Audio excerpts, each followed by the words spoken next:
5 years ago, I made a video about the quietest generators you could buy, and that video did amazing, but a lot has changed since then. Some models I recommended back then, they've been discontinued or they just don't cut it anymore, so it's time for an update. Now before we start, I know someone's going to ask, what about the Predator 2000? Why isn't it on the list? And I'll get to that towards the end of the video because I want you to understand exactly why it's not there. It's not an oversight, it's intentional, so hang around for that explanation. Before we get onto the list, let's talk about why these generators are on the list and why I'm focusing on inverter generators only. When you're shopping for a generator, you'll notice there are two main types. There's the old school open frame generator. These are the noisy ones you see on construction sites. They're cheaper, usually 300 to 600 for a 2000 to even up to 10,000 watt models, but they sound like a lawnmower on full blast. They run at constant RPM, no matter how much power you're using, which waste a lot of fuel and makes them loud as hell. And then there are the inverter generators. These are what we're going to be talking about in this video. They're quiet, usually under 60 decibel, and adjust the engine speed based on the load. That means if you're only running a laptop or a light, it'll idle down and sip fuel quietly. And the power they produce is cleaner, safe for sensitive electronics like laptop, phones, and medical devices. And that's really important because here's the thing. Old school generators produce what's called dirty power. The voltage and frequency fluctuates a lot, and those fluctuations can damage or even kill sensitive electronics. So if you hook up a laptop phone to a regular generator, you're taking a risk. Spikes in power can fry the circuits, and drops can cause glitches and crashes. Inverter generators, on the other hand, produce a clean, stable, pure sine wave, just like the power from a wall outlet. That means you can safely run sensitive gear without worrying about getting it fried. The trade-off, inverter generators usually start around $450 to $700 for budget models and can go up to $1,200, $1,500 for the top brands like Honda and Yamaha. And I did actually find one generator on this list that is actually below the market price, and it is a brand name. But first, we will start with the Honda EF2200i. And this one is kind of the gold standard when it comes to quiet generators in the 2,000 to 3,000 watt range. It's been around for a while, I have one, and for good reason. It's reliable, super quiet, and built like a tank. You're looking at 2,200 watts peak, 1,800 watts running, and it runs between 48 and 57 decibels, depending on the load. That's quieter than a normal conversation. It's got a 121cc Honda GXR 120 engine, which is pretty much bulletproof at this stage. I've seen these things run for years without any real issue. Like I said, I have one, and as long as you take care of the basic maintenance like any generator, you're good to go. Now, it only holds just under a gallon of gas, but with Honda's Eco Throttle, it can run between 3 to 8 hours depending on how much power you're pulling. That's honestly really efficient for a gas generator this size. One thing people really like is how clean the power output is. Because it's an inverter generator, it produces a pure sine wave. You also get Honda's co-minder system, which shuts the generator down if carbon monoxide levels gets too high. That's a huge plus, especially if you're running this thing in a garage or under a canopy. And it even has Bluetooth with Honda's app. You can monitor runtime, power output, and maintenance schedule all from your phone. Now the downside, it's expensive.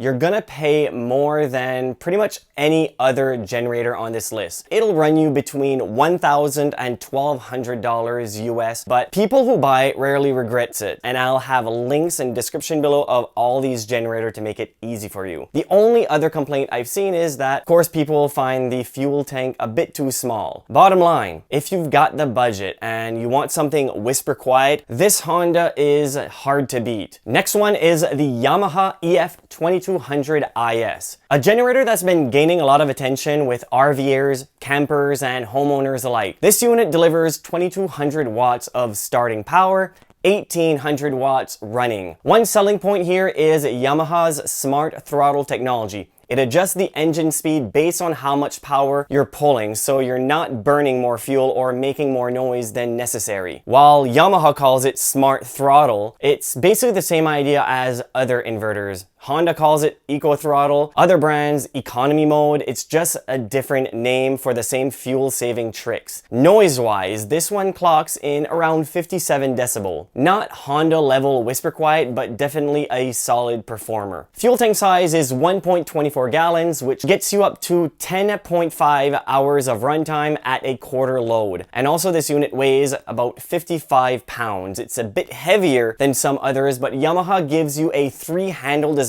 which makes it easier to carry with a buddy or lift in and out of a truck bed. You also get the CO sensor for safety. This will automatically shut off the generator like the Honda if the carbon monoxide builds up. On the downside, there's no electric start, so you're stuck with a manual recoil. Some users say it's an easy pull, others say it can be finicky, especially when it's cold. And the price, this one's around $800, so it's not the cheapest one, but it's still not the most expensive one. Next one is the EF2200i. A generator that's built a solid following for people looking for affordable portable power. This one gives you 2000 watt peak, 1700 runnings. At just 39 pounds, this is one of the lightest model in the group, making it a popular pick. Noise wise, it runs at 51 decibels at quarter load, so it's pretty quiet. For the price point at only $400. It's about half the price of the Yamaha. You get a gallon fuel tank and up to 10.8 hours of runtime on a quarter load. And the control panel is simple but useful. The output quality is solid, less than 1.2% total harmonics distortion. So it's safe for sensitive stuff even at $400, because some people sometimes complain at $400 it'll still fry your equipment, and this should not. Couple of downsides. There's no electric start. It's all manual recoil, and while it's fine for small jobs, it's not something you'd want to rely on for heavier loads like air conditioners or a full-size fridge. But 2000 watt, that's why you're here. Next is the Westinghouse IGen 2500, and this has been a favorite for people who want a little bit more power without jumping into a whole different price range and category. You get 2500 peak watts, 2200 running, which opens the door for more demanding setups like running a microwave, keeping a small fridge going, or charging power tool battery banks instead of just battery banks for your phone. So it's actually not bad for a job site. The LED data center on this one is a nice touch. You get real-time info on fuel level, power usage, and how many hours you've put on the generator. It weighs 46 pounds, so it's still pretty easy to carry, though not quite as featherweight as the Wen. Noise rating is about 52 decibels, so it's still in that quiet conversation zone. The almost 1 gallon fuel tank gives you up to 12 hours of runtime at a quarter load, and of course, some complaints. A few users mentioned a high-pitched whine at higher loads, and there's no electric start, just manual recoil like the last few. But for $500 and not being an unknown brand, it's pretty darn good. Next one is another one that I have, is the Champion 2500 watt dual fuel inverter generator. Now, this one's about versatility. It runs on either gasoline or propane, and 2500 watts peak on both, 1850 running watts on gas, and 1665 running watts on propane. That's pretty handy if you have a propane tank on hand for backup. The weight, about 39 pounds, so it's easy to carry for most people. Noise-wise, it runs at 53 decibels, not the quietest, of course, on this list, but still reasonable. Running time is a solid 11.5 hours on a full tank of gas at 25% load, or up to 34 hours on a 20-pound propane tank, which is a massive bonus for off-grid situations. The downside, starting on propane can be a little finicky.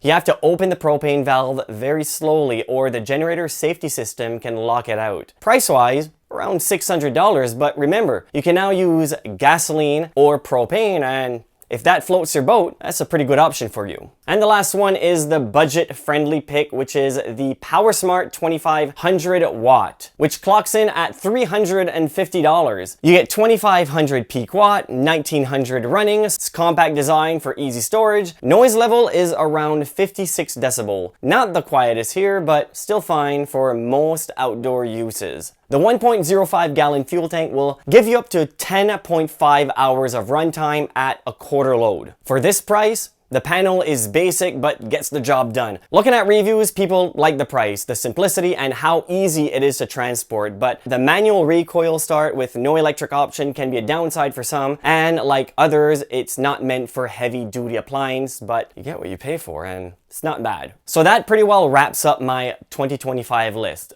Yeah, before I forget, let's circle back to the something I mentioned on the start, which is the Predator 2000, because I know a lot of people love this generator and it's super popular because it's cheap, but here's the thing. It's louder than the ones I've listed here, especially under load, and it's not as consistent when it comes to build quality or long-term reliability. It's a Harbor Freight brand. Some people get a good unit that lasts, others not so much, and well, when it breaks, it can be quite difficult getting parts for your generator. And don't get me wrong, the Predator is fine for light occasional use if you're okay with a bit more noise, but for this video I wanted to focus on generators that are quiet and built to last. That's why it's not on this list. And if you're one of the lucky ones that's had a really good one that's lasted, let me know. If you're like me and had a pretty crappy one, also let me know. But also let me know which one of these generators caught your eye, or if you've used any of them.